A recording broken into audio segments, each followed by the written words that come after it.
a todos y bienvenidos a una nueva Wealth Talk, que como sabéis es un formato que empezamos por allá el mes de mayo, a raíz de todos los eventos que nos impedían estar cerca de nuestros clientes como nos gusta habitualmente, pero bueno, que nos ha servido para aprender esto que ha funcionado muy bien, la verdad, y que estamos muy contentos de poder hacerlos con vosotros. Hoy tenemos una sesión un tanto especial por dos motivos. Uno, porque estamos en la sede de la Fundación Santander, que la verdad es que es un marco incomparable para hacer esta sesión, puesto que es el nexo entre Santander y la cultura en general. Y el otro motivo, y el más importante, es porque tenemos un invitado mucho más especial aún, que es Gustavo Dudamel. Bienvenido, Gustavo. Mil gracias, un honor, Es un placer privilegio. tenerte con nosotros. Y Gracias. bueno, es un placer tenerte cerca a 2 metros, porque Con la distancia la distancia de adecuada, seguridad, exactamente. efectivamente, efectivamente. Gustavo, lo primero de todo, y es inevitable, ¿no?, preguntarte cómo estás, cómo has pasado este tiempo. ¿Habéis estado bien? ¿Cómo han sido estos meses para ti de la pandemia? Bueno, yo creo que han sido momentos muy complejos. Evidentemente, el mundo, o sea, cambió de un día a otro, ah, dentro de lo cual, pues, digamos, dentro de todo el caos podemos decir que estamos bien. Mi familia, estamos pues de salud muy bien, y eso pues es algo muy valioso en estos momentos, pues la salud.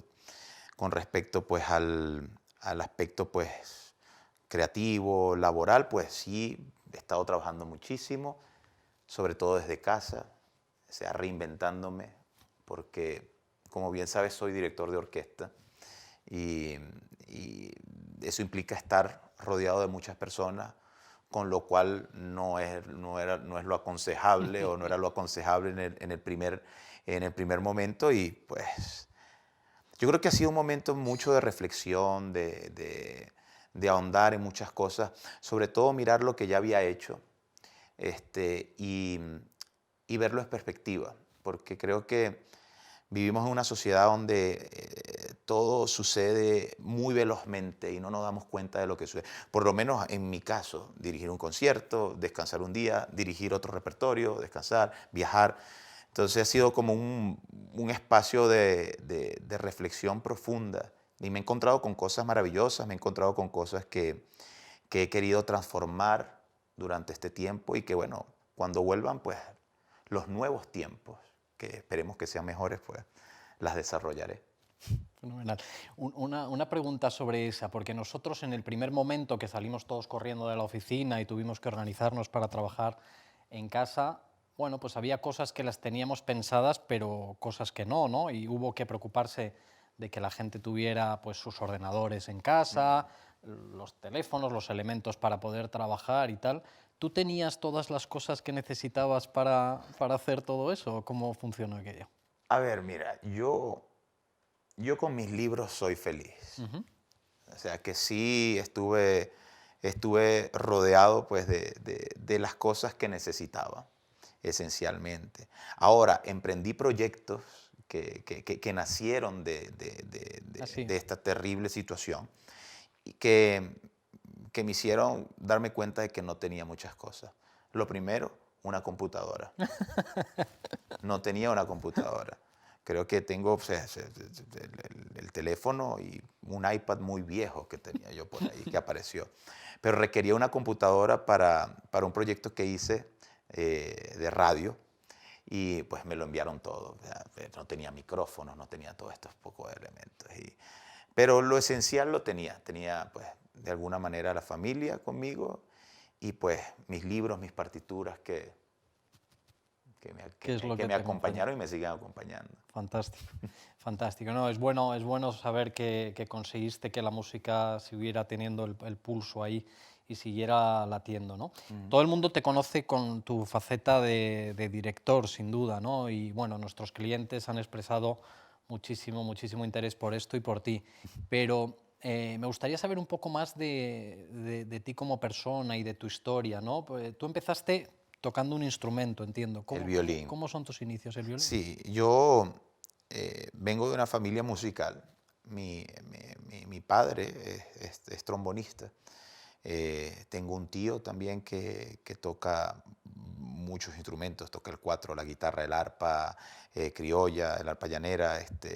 Él es médico, pero es un músico sobre todo de De oído, oído. como decimos. Mi madre canta muy bien, mi abuela canta muy bien. Maravilla. Este, Las y, reuniones familiares deben ser fabulosas. bueno, pues sí, y se han ido enriqueciendo cada vez más. Fíjate que mi abuela, yo no sabía que mi abuela cantaba tan bien. Y de pronto, en una de estas tertulias maravillosas que hacemos, mi abuela salió cantando con una querida amiga que estaba tocando el piano y fue una maravilla. O sea, Maravilla. descubrimos un talento que estaba allí guardado. Pero bueno, sí, crecí en una familia musical. eh, yo quería tocar el trombón como mi padre. Mi padre tocaba en la Orquesta Sinfónica Juvenil de Lara, Ujú. en Barquisimeto, en Venezuela. Y pues ese era mi sueño. Mi padre también tocaba y toca salsa, ¿no? ¿Sabes? Música latino-caribeña. Ujú. Y también yo quería hacer eso como mi papá. Pero me arropó la música clásica y estuve esperando por tocar el trombón mucho tiempo. O sea, es una historia muy cómica porque no, el único trombón que había en casa era el trombón de mi padre. No teníamos eh, no teníamos la posibilidad de adquirir otro instrumento.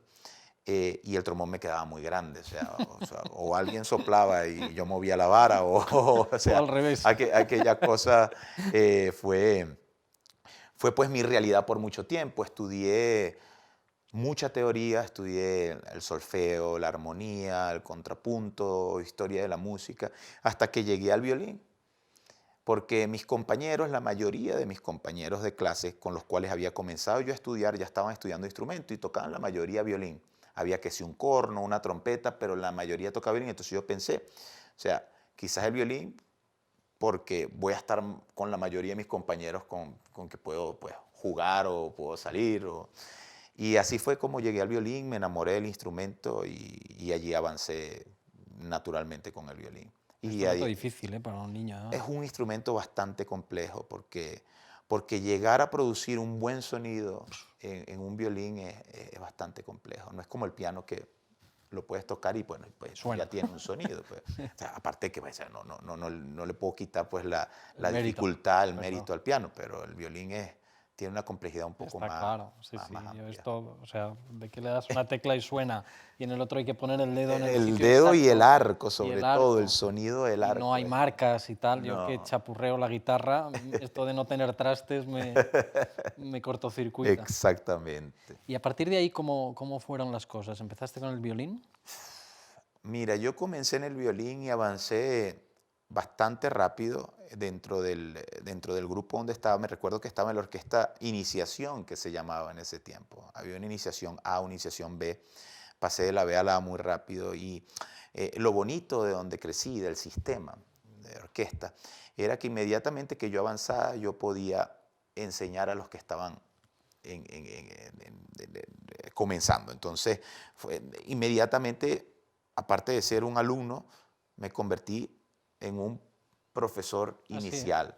Después avancé a la orquesta media y entonces el profesor de la orquesta de iniciación me pedía, ¿puedes venir a ayudarme a hacer los trabajos de sección con los violines? Y de ahí nació pues un poco la guía hacia la dirección, de trabajar con un grupo de personas. En ese caso con un grupo de niños, que a veces es mucho más complejo, o es más complejo. Y allí inmediatamente llegué a la dirección. Así. O O sea, sea, no fue siempre hubo un ingrediente como de pedagógico en ti, de liderazgo, siempre. en ese sentido. Siempre lo hubo de manera natural. Yo nunca nadie me obligó a nada. Mi familia nunca me obligó a estudiar o a hacer las cosas que tenía que hacer. Hice muchísimas cosas de niño.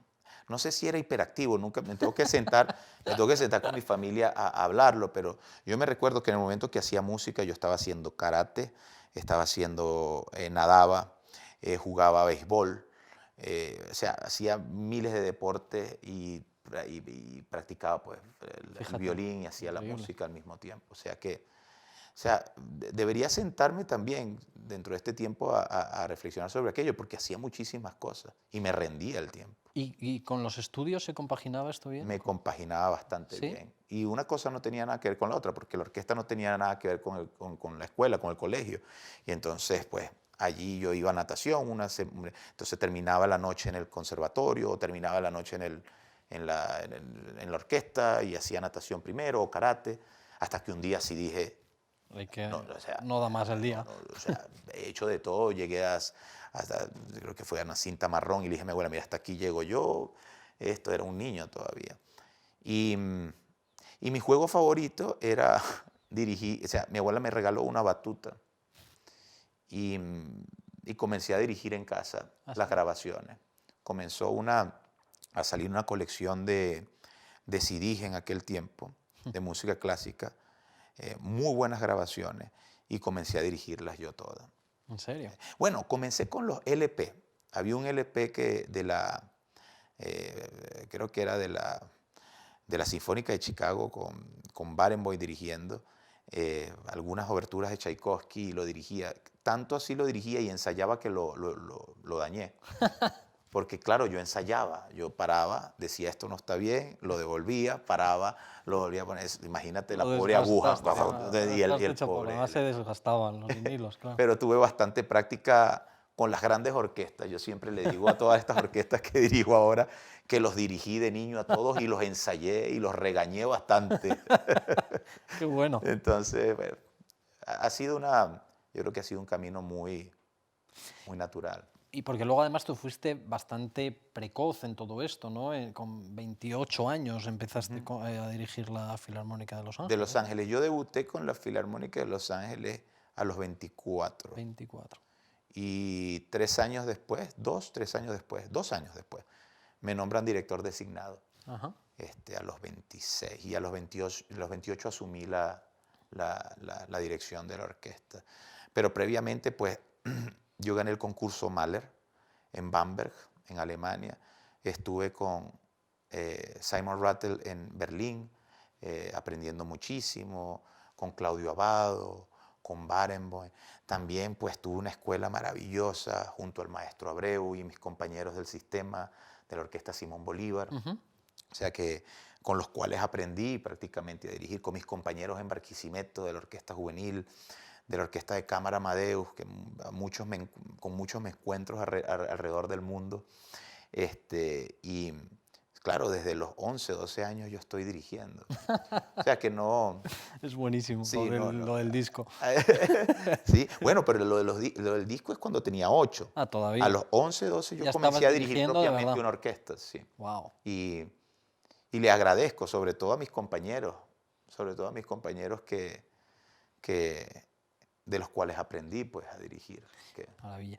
¿Y cómo hace, esto le interesará mucho además a nuestros clientes que dirigen empresas, dirigen, bueno, todo tipo de organizaciones al final, incluso sus propias familias muchas veces, que no es fácil, y les interesará mucho cómo un niño y luego una persona de 28 años, que sigue siendo un niño, se pone delante de una orquesta, que allí hay gente que, bueno, debe tener muchísimos años de experiencia, y cómo consigues imprimir ahí lo que tú realmente quieres hacer y, bueno, darle tu carácter a lo que estás dirigiendo, ¿no? Mira, Víctor, yo creo que ha sido algo, como ya te dije, muy natural. Yo comencé a dirigir como un juego en casa. También la primera vez que me monté en un podio, de verdad, fue como un juego, porque el caso fue que el director estaba retrasado, no había llegado y estábamos ahí sentados todos y yo me monté pues a imitarle. Y comenzamos a ensayar y yo ya estaba dirigiendo y a partir de allí todo comenzó, pues se creó un vínculo de respeto, pues la experiencia, porque también ha transcurrido mucho tiempo, o sea, yo tengo 39 años, si lo estoy haciendo desde los 11, desde los 12 años, ha pasado bastante tiempo. Y pues he vivido todas las experiencias de dirigir orquestas infantiles, orquestas juveniles, hasta llegar a dirigir las primeras orquestas de mi país, como la Sinfónica, o sea, de mi ciudad, la Sinfónica de Lara, después dirigí la Simón Bolívar, todas las orquestas del interior del país y ya pues ya pasé a dirigir pues las orquestas de fuera internacionalmente. Pero nunca ha habido, yo creo que para mí nunca ha habido algo como que yo haya querido imponerme, porque sí se puede ver la dirección de orquesta como una posición de mando, o sea, Totalmente. una posición de autoridad, no de... Yo creo que han habido ciertas épocas de la dirección Que eran un poco así. donde, exacto, era mucho más autoritario todo. O sea, cuando escuchamos un ensayo de Toscanini, evidentemente con lo grande que es y lo referencial que es, o sea, un Toscanini en estos tiempos no funcionaría. Y yo creo que yo crecí en la naturalidad de la acción de hacer música con mis compañeros. No de imponer algo, sino de descubrirlo juntos. Y que en el momento de guiar hay hay un vínculo de respeto en el cual pues todos nos sentimos identificados. Hay un punto de encuentro allí.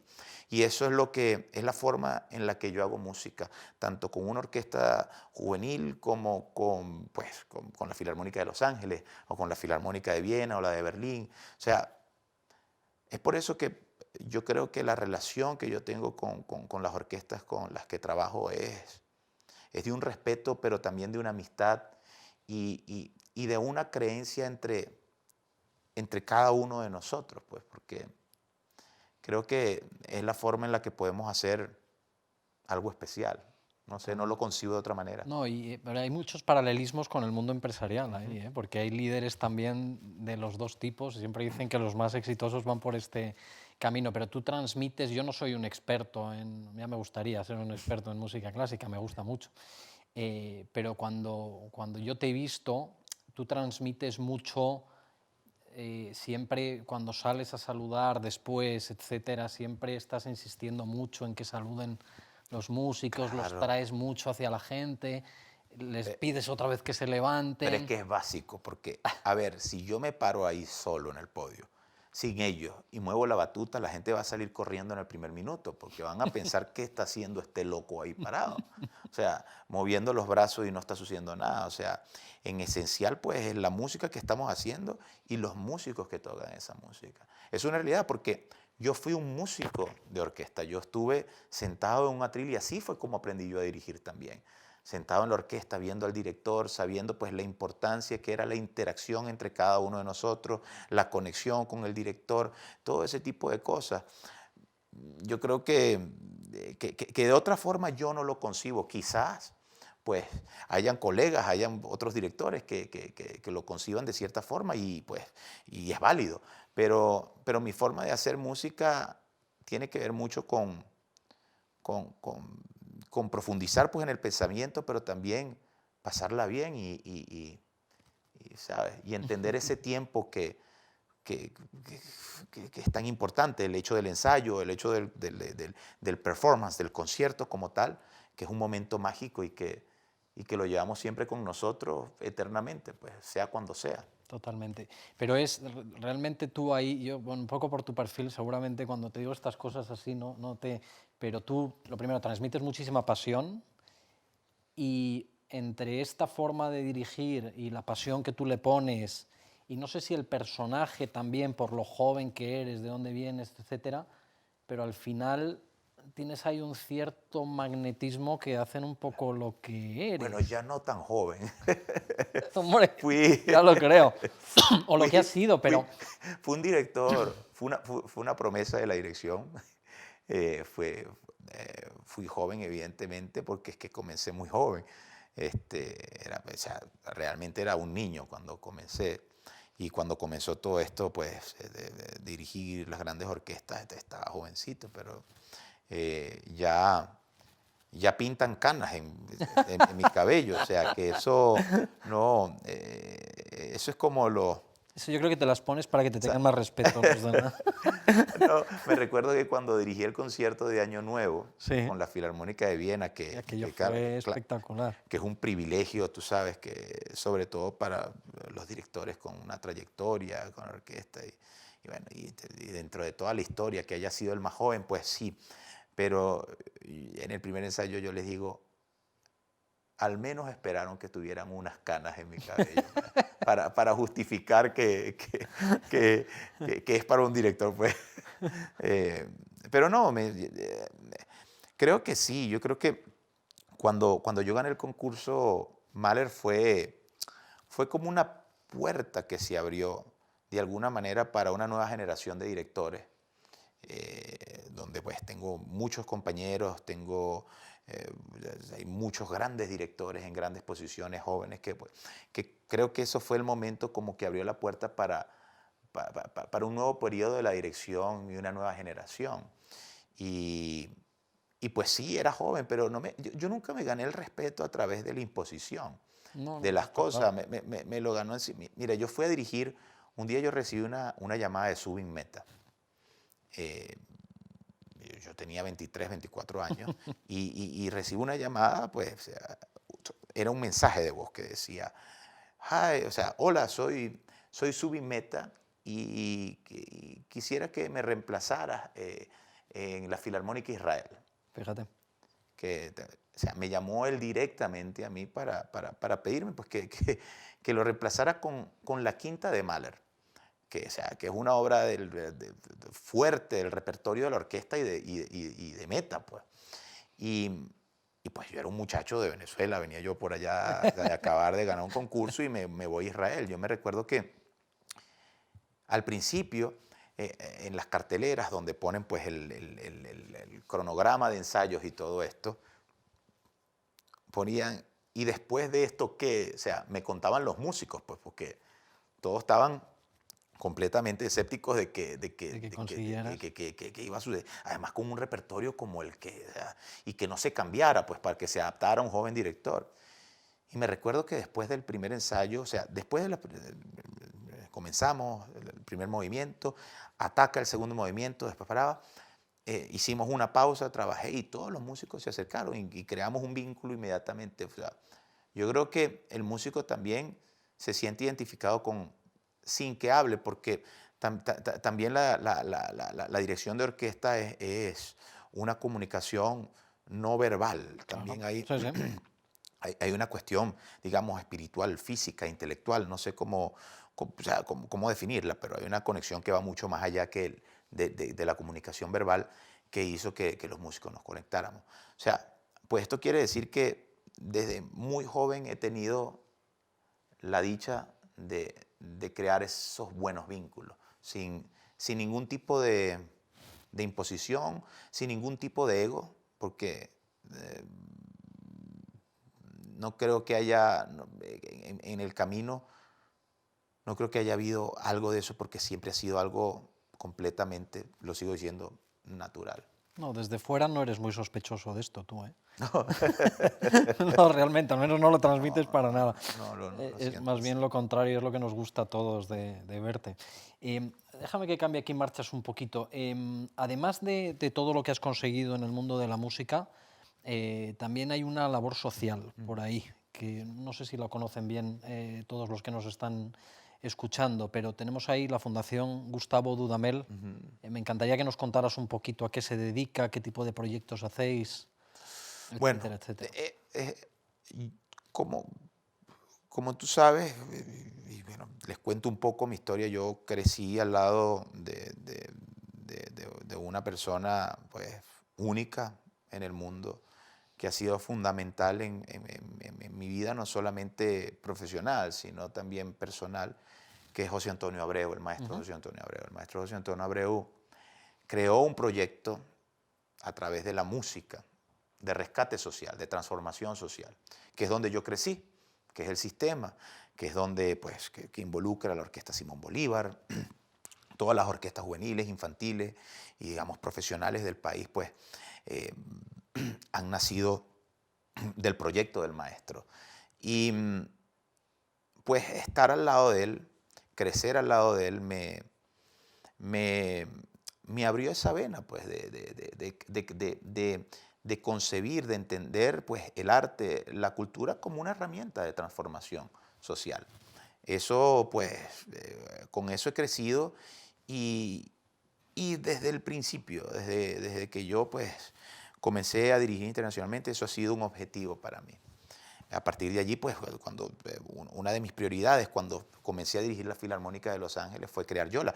Antes, pues, inclusive, cuando fui director de la Orquesta Sinfónica de Gotemburgo, en Suecia, creamos un programa de orquestas infantiles y juveniles, todo, y a partir de allí, pues, vimos la necesidad, pues, de crear, pues, una herramienta que, que digamos, que organizara un poco todos estos sueños y pues llegamos a la creación de la Fundación Dudamel, que es una herramienta para, pues, para crear espacios donde pues se converse, donde se intercambien pues las ideas, donde participen jóvenes de distintas partes del mundo. O sea, lo importante que es la música como una herramienta fundamental pues de rescate y de transformación social. Y eso es lo que hacemos, pues. A partir de allí, pues, hemos hecho muchísimas cosas, encuentros en distintas partes del mundo, con distintos programas del sistema, con distintos programas sociales, pues, y allí pues hemos hecho pues, encuentros en México, en Chile, en Suecia, en Los Ángeles, pues, Maravilloso. ahora pronto acá en España, Qué bueno. de manera, pues bueno, ya hicimos uno en Peralada, me recuerdo, el año pasado. Ah, sí. Sí, y creo que es muy importante porque la cultura no puede ser vista como un elemento elitesco de la sociedad. Y eso, pues, de alguna manera, lamentablemente ha sido. Sí, en algunos momentos sí. Por eso yo creo que los jóvenes, las nuevas generaciones, siempre ven el arte como algo antiguo o como algo de las personas adultas o como algo no accesible. Entonces, creo que nosotros tenemos que romper un poco con la idea que tienen las nuevas generaciones de lo que significa el arte y hacerlo más accesible. ¿Y cómo lo hace más accesible? Pues haciéndolo parte de la educación, de la formación esencial de los jóvenes. Claro. Es por ello que el sistema es un ejemplo como el arte, o sea, como lo sigo diciendo, como el arte como una herramienta de rescate social. Eso, pues, eso significa la fundación. Eso es. No, enhorabuena por la labor, porque es muy importante, efectivamente. De hecho, era un poco mi siguiente pregunta, que ya has contestado en parte, ¿no? A través de la educación es una herramienta, pero ¿qué más hay que hacer con los jóvenes? Porque yo, igual estoy equivocado y hay muchísimos seguidores, pero les veo concretamente con el mundo de la música clásica algo desconectados. No sé si esto ha ocurrido toda la vida y siempre ha sido un aspecto donde hay una edad media mayor en general, o si lo ves más ahora o si no, o si está volviendo. Ahí perdona porque no me No, sé las estadísticas, pero es un poco de lo que yo oigo a los jóvenes y tal, pues no les veo tanto en este mundo ahora claro, mismo, ¿eh? pero es la forma en que tú plantees la idea.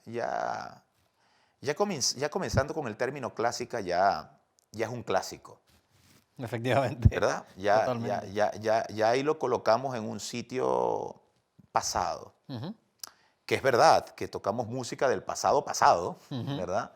Pero que está viva en el momento, y que tiene totalmente. una historia y que tiene una vida. Eh, cuando, cuan- ¿Cómo hacer que el joven se sienta identificado con la música? Pues abriendo espacios para ello, entendiendo pues la idiosincrasia del joven y conectando. Fíjate, nosotros, por ejemplo, la programación de las orquestas. Yo en Los Ángeles hemos transformado muchísimo la programación en el hecho de cómo conectar con las nuevas generaciones o con distintos públicos. Así, ¿eh?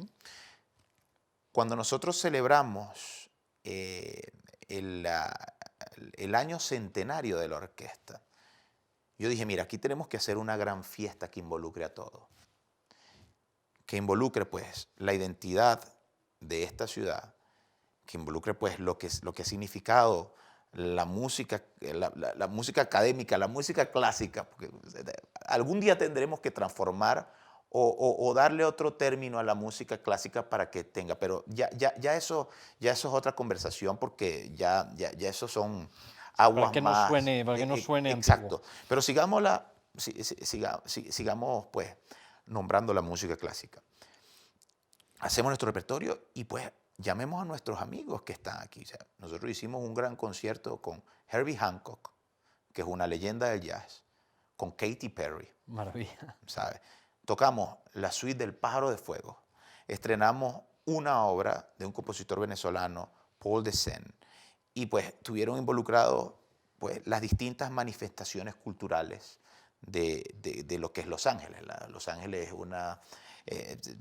una mezcla de culturas maravillosas. Totalmente. Y pues participaron millones, mariachi, grupos de folk, muchísimas cosas.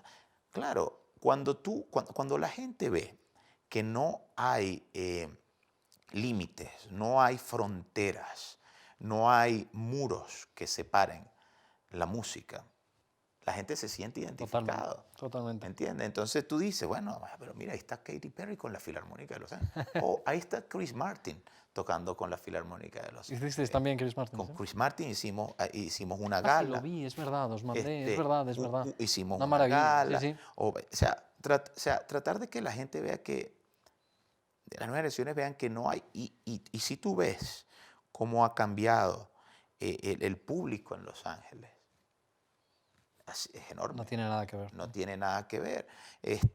También con el proyecto de Yola, por ejemplo, que es la Orquesta Juvenil de Los Ángeles, que fue un proyecto que se creó cuando yo comencé a dirigir la orquesta, que está inspirado en el sistema.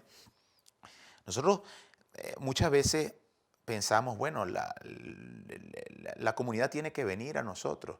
No. O sea, la orquesta tiene que ser un reflejo de la sociedad, de la comunidad. Y para que eso exista, tenemos que crear vínculos directos.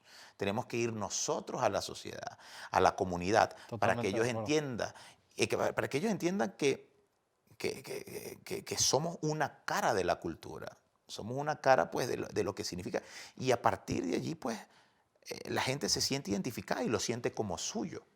Sí, sí, si conectas con temas que son más familiares es cuando... Exactamente, y allí fuimos y hablamos con nuestro gran amigo, un padre, un hermano, que es Frank Gehry, y que se siente identificado completamente con lo que significa el sistema y con lo que significa pues, el arte como herramienta de transformación social. Y entonces dijimos, mira, ¿estás dispuesto? Y creamos y ya estamos a punto ahorita en diciembre de abrir pues, un centro diseñado por Frank Gehry en Inglewood, una de las comunidades pues,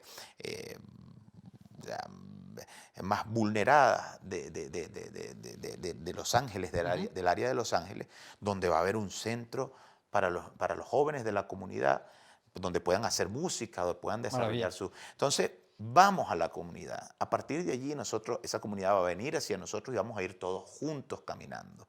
Entonces, es por eso que creo que por mucho tiempo, digamos, las orquestas, no quiero generalizar, pero o sea, han estado alejadas de la esencia de lo que es la comunidad. Y por eso no nos sentimos identificados. Porque aquí a mí siempre me ha parecido que cuando hablas con gente que sabe de música, siempre hay como dos tipos. Están como los más clásicos, entre comillas, que mezclarla a veces que les parece como una aberración, mezclarla con otro tipo de artistas y otro tipo. Tú estarías un poco en el otro campo, digamos, que te parece que para acercarla hay que establecer esas pero es que conexiones. fíjate, a mí me ha tocado trabajar con gente tan maravillosa, desde los grandes solistas, o sea, de la música, digamos, académica, clásica, hasta pues artistas pop Sí, sí, de totalmente. altísimo nivel. Y la rigurosidad, el trabajo, el conocimiento que estos artistas practican en su arte. O sea, es un arte maravilloso también. Totalmente. O sea, No, me encanta oírte diciendo mucha esto. gente puede pensar de que, no, bueno, esto es... No, no, es un trabajo profundo de creación, de búsqueda, al igual que cualquier erudito de la música académica lo puede hacer. Entonces, yo creo que yo veo la música siempre como un árbol. Es un árbol gigantesco. Las raíces vienen de lo mismo. O sea, la música que existe ahorita, la música clásica en su momento fue la música de bailes, fue la música que amenizaba una fiesta o que amenizaba una misa, o todo este tipo de cosas. Y entonces salen las ramas de este árbol, y estas ramas son la música clásica, la música pop, el jazz, todo esto, pero todo ha nacido de una misma, de la misma raíz, pues. Totalmente. Entonces, por eso yo no veo ningún tipo de, de muro entre la música. Porque además, no lo puedo ver, porque en esencia yo crecí escuchando salsa y escuchando música clásica, Totalmente. escuchando Beethoven y escuchando la Fania. O sea, ¿me entiendes?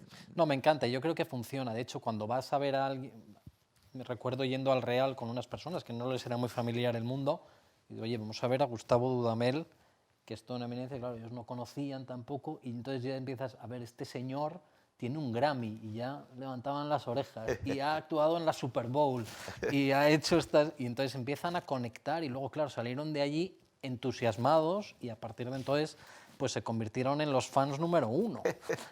Entonces, al principio, sobre todo, vamos, me parece, es una idea buenísima este tema de establecer todos esos lazos, claro. No, pero es que es sumamente importante. En este camino me han tocado las cosas más maravillosas del mundo, o sea, y creo que han sido fundamentales para pues, poder desarrollar un camino, un nuevo camino para entender lo que es la música como tal, pues. Eh, y, y así es. Fabuloso, fabuloso. Oye, nosotros tenemos una base de clientes venezolanos pues relativamente importante de hace muchísimos años en el banco.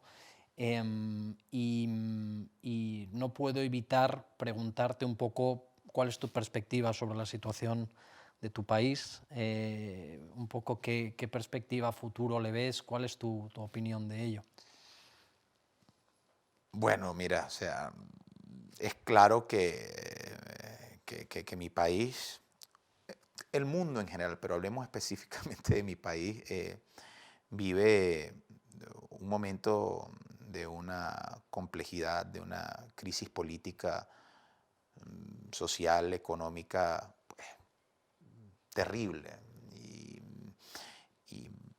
pues eso es muy difícil, eso es muy difícil primero de asimilarlo, de verlo, pero también porque duele, porque es tu tierra, es tu sangre, pero al mismo tiempo yo creo que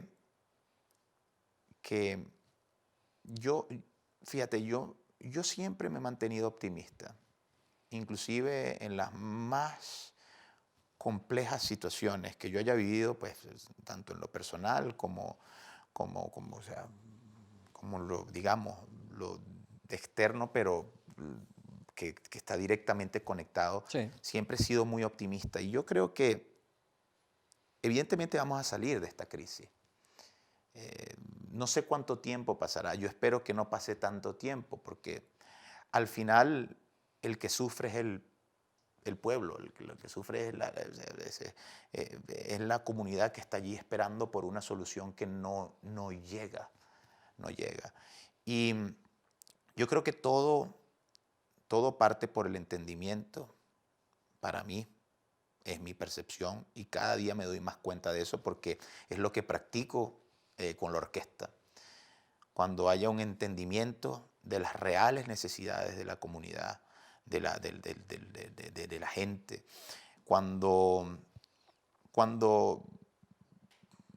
se aparten las ideologías y se vaya a la esencia de lo que realmente se tiene que transformar, cuando se aparten los egos eh, que mantienen una crisis que no se detiene, que no busca el encuentro, sino busca el desencuentro permanentemente. Cuando lleguemos a ese punto, que entendamos todo esto, yo creo que el país va a comenzar a salir adelante. ¿Por qué? Porque Venezuela es un país de una riqueza, no hablemos de la riqueza Inmaterial. material, hablemos de la riqueza humana. Mm. Sí, es Ahorita, extraordinario. ahorita veníamos hablando, o sea, cuando veníamos acá, y yo decía, fíjate, con toda esta crisis, la gente sigue allí. Mucha gente se ha ido, lamentablemente, Sí, pero mucha gente sigue allí. Y sigue, pues, como decimos en Venezuela, echando para adelante. O sea, tratando, pues, no queremos que nuestra gente sobreviva. Queremos que nuestra gente viva, claro. ¿verdad? Y de eso se tiene que tratar. Ahorita, lamentablemente, nuestra gente está sobreviviendo la situación y tiene una fortaleza increíble. O sea, es impresionante ver cómo la gente Sí, sí, es sale verdad. todos los días a tratar, pues, de sobrevivir, y de esto no se trata. Se trataría de que la gente viva y que viva bien y que todo, o sea, tenga un balance, pues, dentro del mundo en que vivimos. Entonces, yo lo veo así, yo veo que hay una luz al final del túnel, pero no podemos seguir alargando el túnel. Hay que buscar soluciones, pues, inmediatas para poder, pues, salir de esto. Ahora se aúna toda esta situación de la pandemia y todo esto, pues, y hacen mucho más, pues, complejo todo, pero sí creo que tenemos un país muy rico en todos los sentidos, sobre todo, pues, humanamente, y yo veo a mi país, pues, lleno de futuro porque así lo veo. Qué bien. Y vamos, todos estamos con la misma esperanza de que esto ocurra lo antes posible.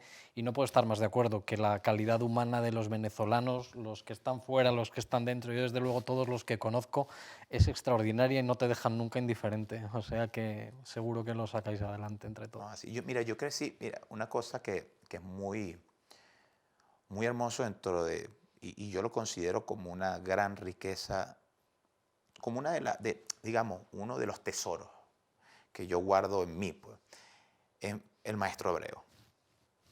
El maestro Abreu era un hombre de crisis, para decirlo de alguna manera. Si no había una crisis, el maestro la creaba para salir adelante, para ir al siguiente nivel. Y yo veía al maestro Abreu, un día, o sea, la orquesta no tenía presupuesto para nada. O sea, los músicos tenían, sin percibir sus salarios por un año, imagínate, vivían de ellos, o sea, había una enorme crisis. Y el maestro, yo le pregunto, yo estaba comenzando, me acababa yo de justamente mudar a Caracas, el año 98, 99, por ahí. Y, y me pregunta, o sea, me dice, le pregunto, maestro, ¿con qué vamos a comenzar este año? Pues porque, o sea, no tenemos 3 cornos, tal y cosas. Me dice, vamos a comenzar con la segunda de Mahler. Yo, maestro, pero esto lleva 8 cornos, esto lleva un órgano, esto lleva tanta No, gente. no Dice, tenemos esto. No tenemos. Bueno, comenzamos con eso.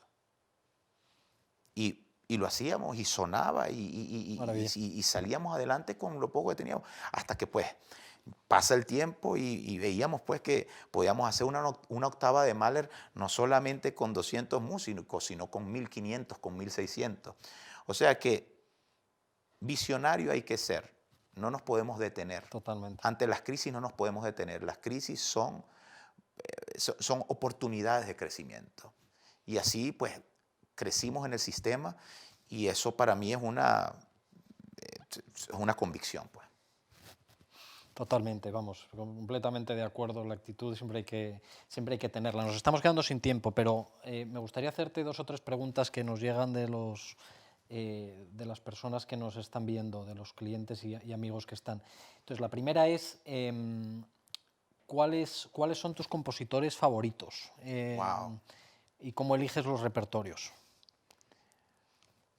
Mis compositores favoritos son todos, para ser completamente sincero. Me han identificado muchísimo con Mahler, porque cuando gané el concurso Mahler, A veces digo que quizá también por el nombre, por Gustavo Mahler, o sea, no sé. Pero bueno, sí, puede ser uno de mis favoritos, pero o sea, Beethoven, Mozart, acabo de venir, vengo de hacer Stravinsky, eh, pues me ha tocado, me toca estrenar muchísima música de John Adams, Tom Hades, Gabriel Ortiz, Jesse Montgomery, eh, no sé, Ligeti, Brahms, o sea, todos. Y en el momento de programar, como bien te decía antes, o sea, nosotros terminamos justo antes de la pandemia, en marzo, nosotros hicimos un festival que se llamaba Power to the People. Ujú. Y hicimos una semana de conciertos. Bueno, el festival era más largo, pero lo que nos correspondía, le correspondía digamos, a la filarmónica, para el resto de los programas de música de cámara y de otros artistas, hicimos 3 conciertos seguidos donde tocamos un concierto con Herbie Hancock, el otro lo tocamos con René Pérez, residente, Ujú. que es de Puerto Rico, Ujú. y hicimos un concierto con Yolanda Adams, gospel, Ajá. ¿sabes? Y lo combinamos con música recientemente escrita o con música de Duke Ellington, junto a música de Jesse Montgomery, junto a música de Gabriel Ortiz, una compositora mexicana, Jessie Montgomery, una compositora afroamericana estadounidense. O sea, hicimos esa mezcla, estrenábamos unas obras completamente nuevas con un público que iba a escuchar, ¿sabes? Y se combinaba el público y así, pues, así cuando hice mi primer programa de Brahms, por ejemplo, lo combiné con nuevas obras, o sea, se comisionaron obras a nuevos compositores para combinarlos con Brahms, que es un compositor súper tradicional. O sea, Maravilla. así es mi forma. Cuando voy al Hollywood Bowl, pues como hacemos un concierto, hacemos Stravinsky, la consagración de la primavera y la segunda parte, no sé, tenemos un joven músico o tenemos al mismo tiempo, no sé, Café Tacuba o no sé, Siempre o buscas estas combinaciones. sí, siempre, siempre. Buenísimo. Muy bien. Desde Brasil nos preguntan cuándo podrán verte por allí. Brasil prontísimo. Sí. Lamentablemente teníamos una gira, ahora íbamos a estar en Brasil justo en agosto, en principios de agosto, pues lamentablemente por la situación no se dio, era una hermosa gira por Latinoamérica con la Mahler Chamber Orchestra. Creo que íbamos a estar en Sao Paulo y en Río, creo que era. Yo le tengo un amor enorme a Brasil porque desde que estoy muy pequeño tocando la orquesta infantil, viajé a Brasilia, toqué en Manaus, en Sao Paulo, tocando en la orquesta como un niñito. Y siempre tengo maravillosos recuerdos, pues evidentemente es un país hermano, o sea, colindamos con Venezuela y Brasil. Pues. Pero pronto, pronto estaremos. Esperamos que después de que pase, que va a pasar muy pronto este momento, esta difícil situación, pues estaremos por allá. Muy bien. Oye, no te quiero quitar muchísimo más tiempo. Vamos a tener la suerte, además, de contar contigo el próximo fin de semana en algunos conciertos donde vais a interpretar la novena sinfonía de Beethoven, y con jóvenes músicos también de la Escuela Reina Sofía, entiendo. Así Luego es. deberían ser 2 eventos fabulosos que estamos deseando verlos contigo. Pero nada más que agradecerte muchísimo que hayas estado aquí.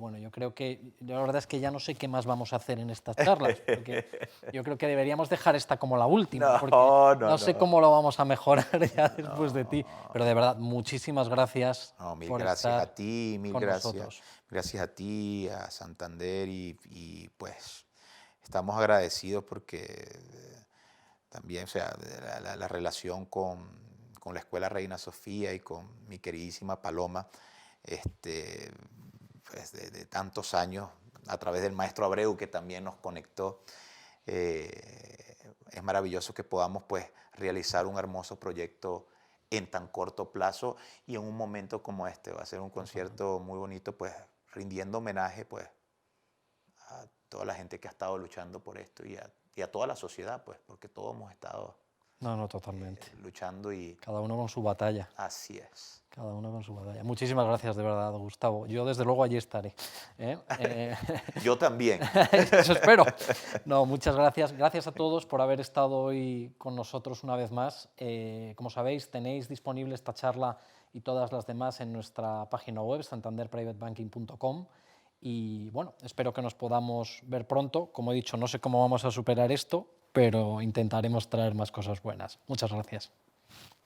Gracias, Gustavo. Gracias, mil.